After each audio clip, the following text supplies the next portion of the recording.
হরে কৃষ্ণ।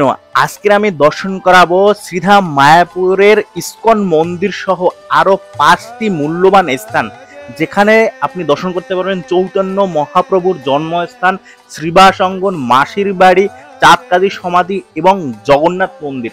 তো চলুন প্রথমেই আমরা দেখে নেই শ্রীধাম মায়াপুরে ইস্কন মন্দিরটিতে ঢুকে আপনারা কি কি দর্শন করতে পারেন, এবং এরপরে আমি অন্যান্য যে মন্দিরগুলো আছে সেগুলো আপনাদের ডিটেলসে দেখাবো, যাতে আপনাদের অনেক সুবিধা হয় শ্রীধাম মায়াপুরে ঘুরতে আসতে।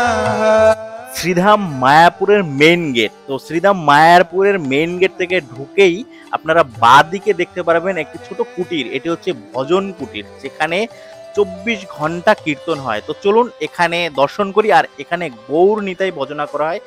এটি যখন প্রভুপাদ শুরু করে সেই সময় থেকে এখন অবধি নন স্টপ কীর্তন চলছে এখানে।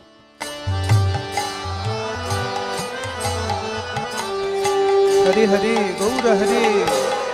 মেইন গেট থেকে ডান দিকে ঘুরলেই আপনারা দেখতে পারেন প্রভুপাদ সমাধি মন্দির এবং অসংখ্য দোকান, যেখানে আপনারা শাড়ি, ধুতি, গোপী ড্রেস এবং ভগবানের জিনিসপত্র আপনারা এখানে পেয়ে যাবেন। তো অবশ্যই এই দোকানগুলো ভিজিট করবেন এবং আপনার পছন্দ মতো সবকিছু কেনাকাটা করবেন।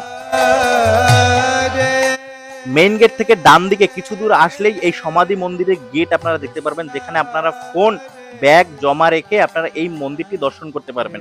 আর এখানে শ্রীল প্রভুপাদের মিউজিয়াম, শ্রীল প্রভুপাদ শুরু থেকে কি কি করেছে সেই সবকিছু এখানে আপনারা দেখতে পারবেন। তো এখানে ঢুকতে হলে আপনাদের 10 টাকা দিতে হয়। মন্দির দর্শন করতে আপনার কোনো টাকা দিতে হয় না, কিন্তু উপরে যে মিউজিয়ামটা দর্শন করার জন্য আপনাদের 10 টাকা চার্জ দিতে হয়, যেখান থেকে আপনারা মায়াপুর অনেক সুন্দর ভিউ দেখতে পারবেন এবং প্রভুপাদের মিউজিয়ামটা আপনারা দর্শন করতে পারেন। তো অবশ্যই শ্রীধাম মায়াপুরে আসলে এই মন্দিরটি প্রভুপাদের সমাধি মন্দির দর্শন করবেন, এবং এর থেকে একটু সামনে এগিয়ে গেলে মন্দিরের মেইন মন্দির যেটা আছে, সেখানে রাধা মাধব, পঞ্চতত্ত্ব এবং নৃসিংহদেবকে আপনারা দর্শন করতে পারবেন।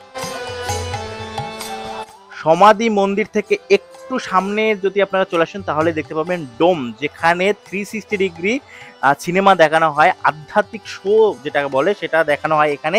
এখানে আপনারা সকাল 10টা থেকে রাত 8টা পর্যন্ত এই শোটা চলে। বাংলা, ইংলিশ এবং হিন্দিতে এই শোটা দেখানো হয়। পার হেড মাত্র 40 টাকা। অবশ্যই আপনারা এই স্থানটিতে এসে কিছু সময়ের জন্য 40 মিনিট এই শোটা চলে, তো আপনারা অবশ্যই এই আধ্যাত্মিক শোটা দেখার চেষ্টা করবেন। আর এটা ফুল এসি। তো অবশ্যই শ্রীধাম মায়াপুরে যখন ঢুকবেন এবং ভ্রমণ করবেন, অবশ্যই এই স্থানটি, এই ফুল ডোমটি, এখানে আধ্যাত্মিক শো চালানো হয়, সেটা আপনারা দর্শন করবেন। কৃষ্ণ কৃষ্ণ। এরপরে আপনারা শ্রীধাম মায়াপুরে গোশালাটি দর্শন করতে পারেন। এখানে 500-র বেশি গো মাতা আছে এখানে। আর তো অবশ্যই এই গোশালাটা এসে দর্শন করবেন, এবং মেন গেট থেকে ঢুকেই গোশালার মেন গেট থেকে ঢুকে একটা দোকান দেখতে পারবেন, যেখানে অনেক কিছু আপনারা পাবেন, লচ্ছি, ক্ষীর, আরও অনেক কিছু এখানে পাবেন, যেটি একদম শ্রীধাম মায়াপুরে তৈরি করা হয়। তো অবশ্যই এই স্থানগুলো ভিজিট করবেন এবং আপনারা গোমাতার উদ্দেশ্যে অবশ্যই কিছু ডোনেশন করবেন এখানে গিয়ে। হরি বল হরি বল। এখন আপনাদের দর্শন করাবো শ্রীধাম মায়াপুরের যোগপীঠ, যেখানে চৈতন্য মহাপ্রভু জন্মগ্রহণ করেছিলেন, সেই স্থানটি আপনাদের দর্শন করাবো। এটি খুবই মূল্যবান স্থান, যে এই কলিযুগের ভগবান চৈতন্য মহাপ্রভু এই স্থানে জন্মগ্রহণ করেছেন। তো অবশ্যই মায়াপুর ধামে যখন আসবেন এই স্থানটি দর্শন করবেন। এখানে আপনি মহাদেবের মন্দির দেখতে পারবেন এবং লক্ষ্মী নৃসিংহর মন্দির আছে, ভিতরে ঢুকে আপনারা দেখতে পারবেন, এবং গৌরাঙ্গ মহাপ্রভু যেখানে জন্মগ্রহণ করেছেন, এই সেই নিম গাছ যার নিচে গৌরাঙ্গ মহাপ্রভু জন্মগ্রহণ করেছে, সেখানে আপনারা দর্শন করবেন। আর এখানে মায়াপুরে যখন আসবেন অবশ্যই এই যোগপীঠটি দর্শন করবেন। হরে কৃষ্ণ। কৃষ্ণ হরে। 2 নম্বরে দর্শন হচ্ছে শ্রীবাস অঙ্গন, যেখানে গৌরাঙ্গ মহাপ্রভু এবং তার পার্শ্বদের নিয়ে এসে এই স্থানে এই শ্রীবাস অঙ্গনে হরিনাম সংকীর্তন করতেন। তার পার্শ্বদ ছাড়া আর যদি আর অন্য কোনো একজন ব্যক্তি থাকতেন, তো গৌরাঙ্গ মহাপ্রভু সে সাথে সাথে বুঝে যেতেন যে এখানে অন্য কেউ আছে, তো সাথে সাথে কীর্তন বন্ধ করতেন এবং খুঁজে সত্যি পেয়ে যেতেন কেউ না কেউ আছে।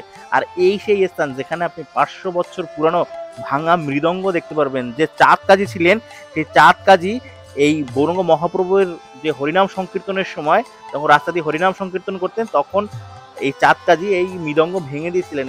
সেই মৃদঙ্গ, সেই 500 বছরের পুরানো মৃদঙ্গ এখনো এই স্থানে আপনারা দেখতে পারবেন। তো অবশ্যই শ্রীবাস অঙ্গন মন্দিরটি আপনারা দর্শন করবেন।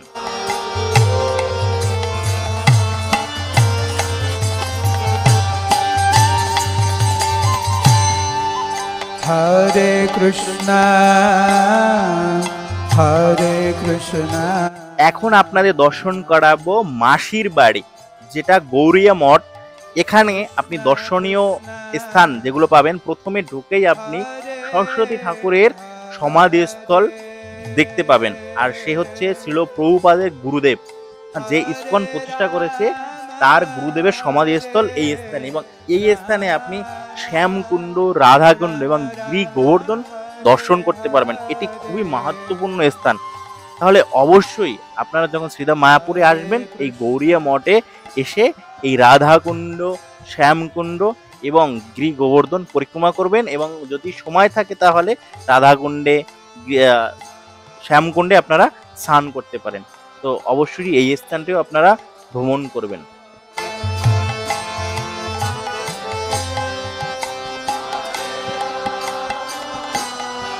এরপরে আপনারা দর্শন করবেন চাঁদ কাজীর সমাধি, যেটা বামনপুকুর বাজারের মধ্যেই আছে, একদম বাজারের সাইডেই আপনার চাঁদ কাজীর সমাধি। আর এই যে আপনারা গাছটি দেখতে পাচ্ছেন সামনে, চাঁদ কাজীর সমাধি, আর সেই যে গাছটি, সেটা গৌরাঙ্গ মহাপ্রভুর হাতে লাগানো এই গাছ।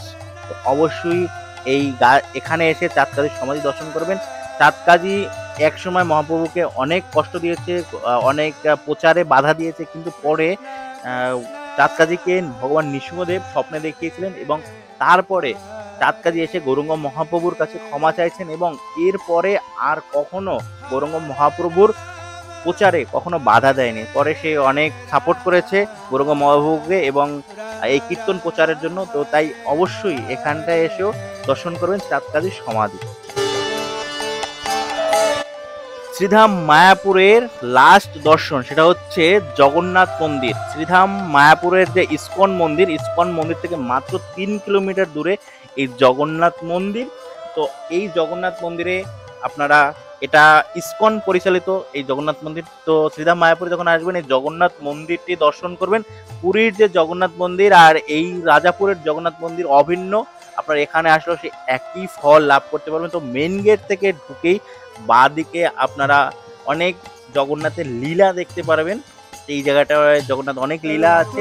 তো তারপরেই ডান দিকে আপনার জগন্নাথের মন্দির, যেখানে জগন্নাথ, বলরাম, সুভদ্রাকে আপনারা দর্শন করতে পারবেন।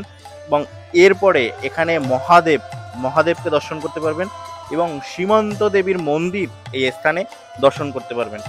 তাহলে অবশ্যই আপনারা যখন শ্রীধাম মায়াপুরে ভ্রমণে আসবেন, তো এই ইসকন মন্দির তো আপনারা সবাই দর্শন করেন, এবং ইসকন মন্দির ছাড়াও এই 5টি মূল্যবান স্থান আপনারা দর্শন করবেন। এছাড়াও আরও ছোট ছোট অনেক মন্দির আছে শ্রীধাম মায়াপুরে, অসংখ্য মন্দির। আপনাদের হাতে যদি সময় থাকে তাহলে এই মন্দিরগুলো আপনারা দর্শন করবেন। আমি শুধুমাত্র মেইন যে 5টি মন্দির, ইসকন মন্দির বাদেও যে 5টি মেইন মন্দির, যে দর্শনীয় স্থানগুলো আছে, সেগুলো আপনাদের দেখানোর চেষ্টা করেছি।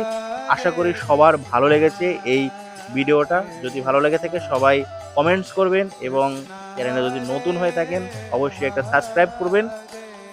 তো দেখা হচ্ছে নতুন কোনো ভিডিওতে, নতুন কোনো ধর্মীয় কোনো স্থানে আপনাদের দেখানোর চেষ্টা করব। হরে কৃষ্ণ। সেই পর্যন্ত সবাই ভালো থাকবেন।